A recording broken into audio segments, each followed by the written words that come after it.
Hello everybody. Today's story is about an American artist by the name of Rockwell, Norman Rockwell. Rockwell, a boy and his dog.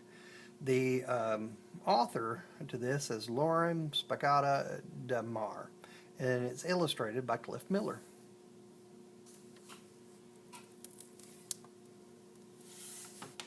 Rockwell, a boy and his dog.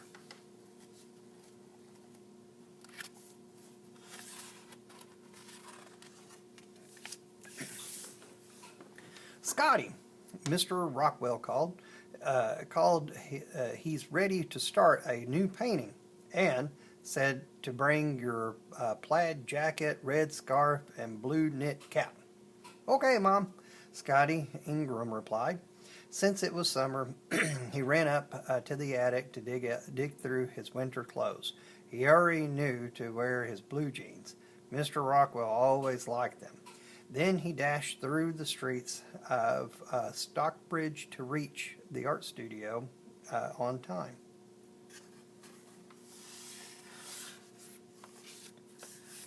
The thin, gray-haired man sat on a wooden chair in front of his easel, puffed on a favorite pipe, wearing a suit and bow tie.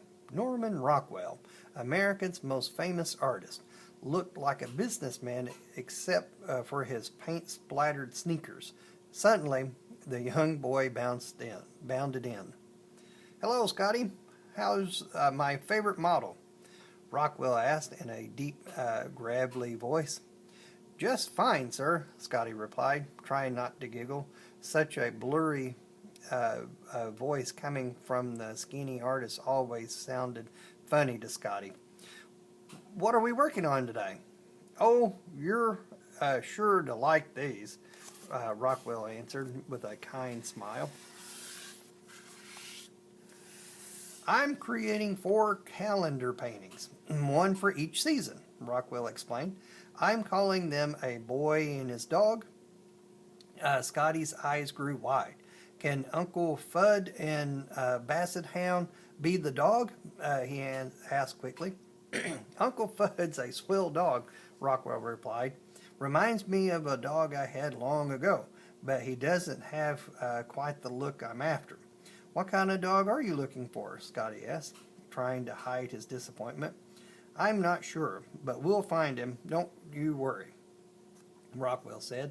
Now let's see you up in the first pose. There was a box in the middle of the studio, stuffed with a pillow and covered by a sheet. That's our dog for the moment, Rockwell explained. Now, Scotty, please scrunch down next to the box and place your hand on the pillow as if you were petting the dog. Oh, and hold this change purse in your left hand.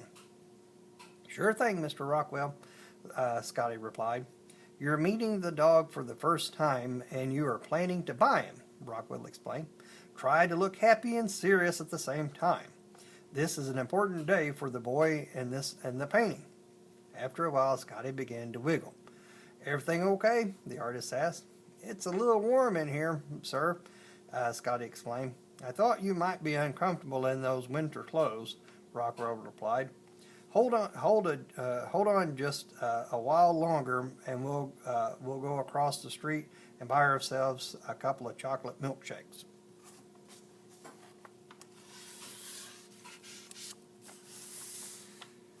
The next time Scotty walked into the studio, Rockwell pointed to a stool and handed him a bottle of medicine and a spoon.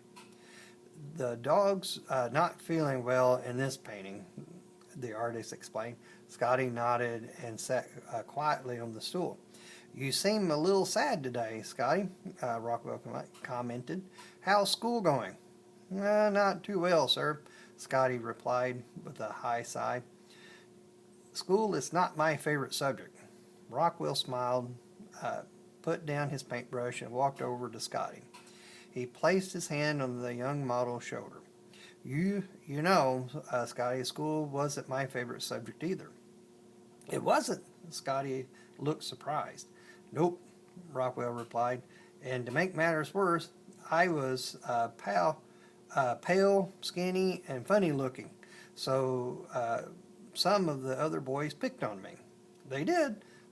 Scotty asked, finding it hard to believe anyone would make fun of the famous artist. But I could draw, and everyone seemed to like my drawings. So you see, things will get better.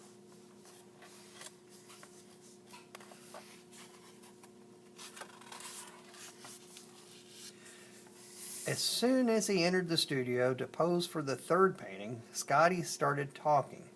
I'm trying to find the right dog for you, the young model said to Rockwell.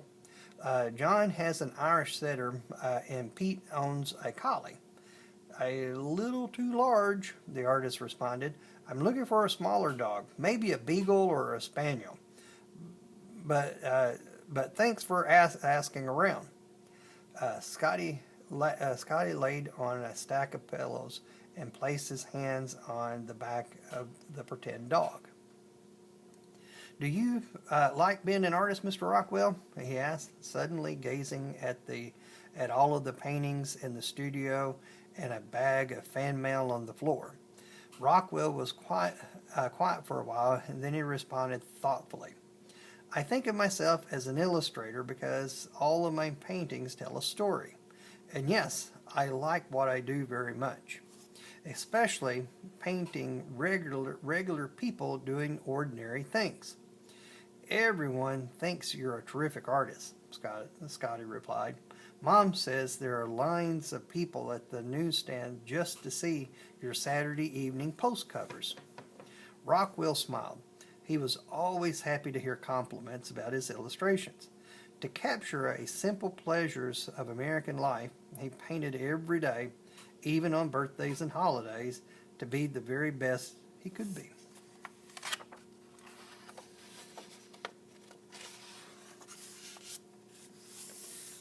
Later, while Scotty rode his bikes through town with some of his buddies, Rockwell pedaled by in the opposite direction. That's my pal, Norman Rockwell, Scotty announced proudly. Oh, sure, his friend Bobby said. Yes, he is, Scotty insisted. I pose for him all the time, and we have milkshakes together. And just then, Rockwell waved to the boys.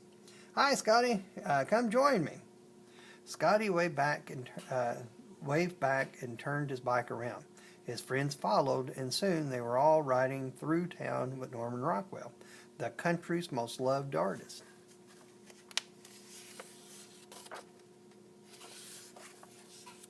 On his way home, Scotty noticed a small brown and white dog following Uncle Fudd. He called to her, but she hid her tail between her legs and ran off. Mom, did you see the dog hanging around with Uncle Fudd? Scotty asked as he ran into the house. No, I didn't, Scotty, Miss Ingram replied. Maybe she's a stray. I'll try to catch her, he said, grabbing some dog biscuits from the cabinet. Scotty walked across the yard, calling to the dog. Here, girl, don't be afraid. But she had disappeared. He left the biscuits on a plate near the back porch. After school the next day, Scotty brought a dish of food outside. Soon he saw a black nose peeking out from under the porch. The lost dog wiggled all the way out and gobbled up the food. Scotty talked to her quietly. Easy, girl. That's a good girl, he said gently. The beagle wagged her tail and followed him into the house to greet Uncle Fudd.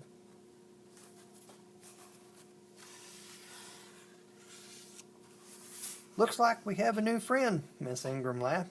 I better phone the dog pound to see if her owners are looking for her. After she made the call, Miss Ingram turned to Scotty and said, Nope, no one has reported a missing beagle.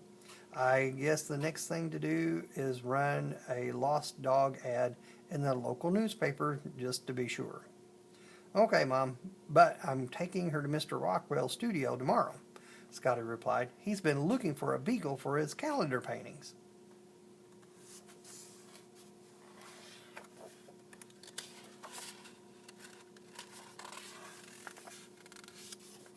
Scotty couldn't wait to show the little stray to Mr. Rockwell. When he arrived at the studio, the artist was puffing on his pipe and already working.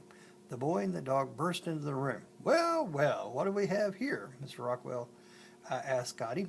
I found her. She's a beagle, Scotty replied excitedly. She certainly is, Rockwell responded. Very quietly, the dog sniffed Rockwell's paints, wagged her tail, and then hopped into a basket in the corner of the room. Rockwell and Scotty both laughed. Look at that, Rockwell said. She's already posing.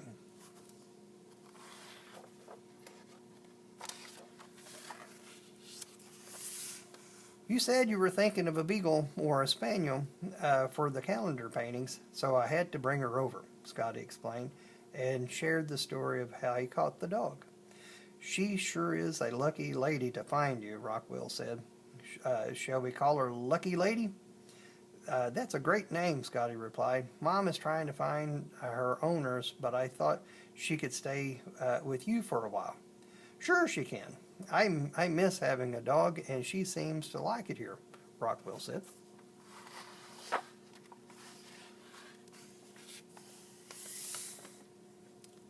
The artist spent hours painting Lucky Lady. Scotty stopped by to visit now and then. Mr. Rockwell, he said one afternoon, no one has called to ask about Lady. I think I'll keep her then, Rockwell said. She is a sweet dog, and she seems to like me. Scotty was pleased to hear the news and smiled as he looked over the paintings of himself and Lucky Lady. Will we be starting on the last painting soon? He asked. In a few more weeks, Rockwell replied. I have finally decided what the painting should be about. Will you tell me? Scotty asked. You'll see. It's a surprise. I'll call you when I'm ready, Rockwell responded.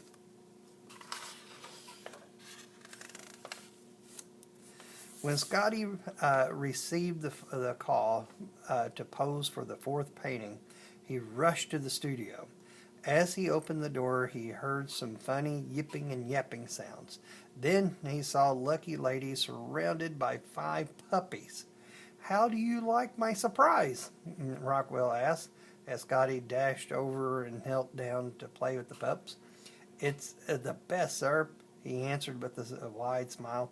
Don't move, Rockwell said, pulling out his paintbrush. That smile is just what I'm looking for.